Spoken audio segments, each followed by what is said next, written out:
Hello fellow grower, magandang araw po.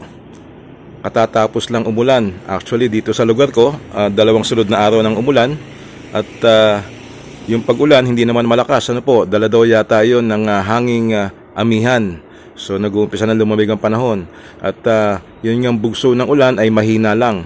Yung mahinang pag-ulan na tuloy-tuloy, yan po ang gustong-gusto ng ating mga halaman. Diyan nag-uumpisang maglabas ng mga bulaklak ang karamihan ng halaman. Kasama na halimbawa itong sili dito sa akin. Ayan, namumutik-tik bigla ang mga bulaklak niya dahil lang sa dalawang sunod na araw na pag-ulan. Pati na yung mga damo natin sa bakuran, kung meron kayong lupa dyan at tinutubuan ng damo, makikita mo yan, biglang naglalaguan, lumalaki ang mga damo. So malaki ang pakinabang ng ulan sa ating mga halaman kasi unang-una may dalang nitrogen yan. Ngayon, ang tanong, sapat na ba yung tubig ulan para pabungahin yung ating mga tanim na nakatanim sa container? Lalo na actually po, hindi sapat yon. Kailangan itong mga bulaklak na lalabas na dala ng tag-ulan ay suportahan pa rin natin ng fertilizer. Fertilizer na tutulong mabuo itong mga bulaklak na ito na lumabas sa ating mga tanim. Anong klaseng fertilizer yan? Nandiyan po ang triple 14. Haluan mo lang yan ng potash, yung 0060. Bukod doon, pwede rin na i-condition mo yung lupa. Maglagay ka ng compost, halimbawa, vermicast, yung mga pinatuyong dumi ng hayop. Magandang ilagay yung mga yon bago mag-tag-ulan para pagka pumatak ng ulan ay magli-leach out.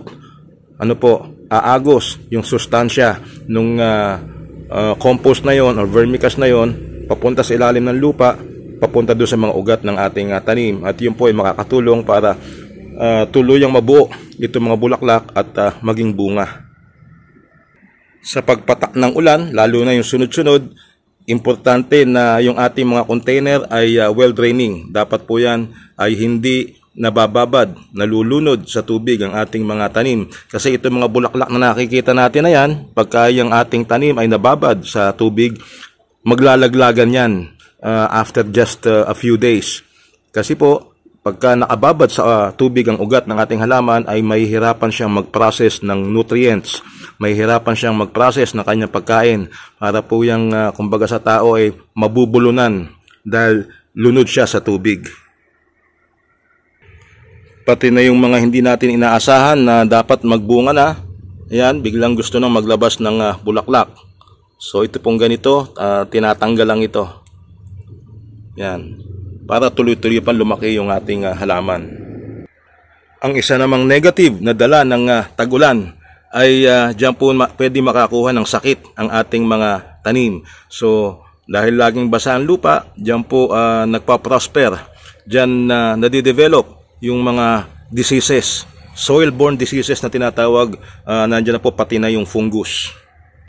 So, ang karaniwang practice po dyan, bago umulan, pag nag-expect ka na may darating na tag-ulan, ay mag-spray na kagad ng fungicide para maiwasan na tamaan ng fungus ang ating mga tanim.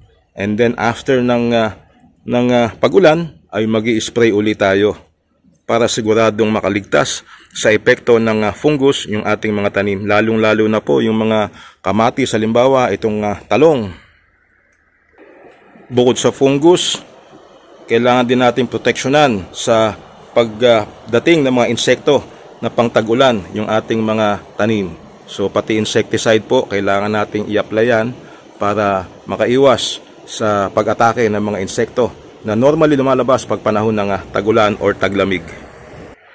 Overall, maganda talaga ang epekto ng pag-ulan sa ating mga tanim. Pero at the same time ay bantayan din natin yung masamang pwedeng maging epekto.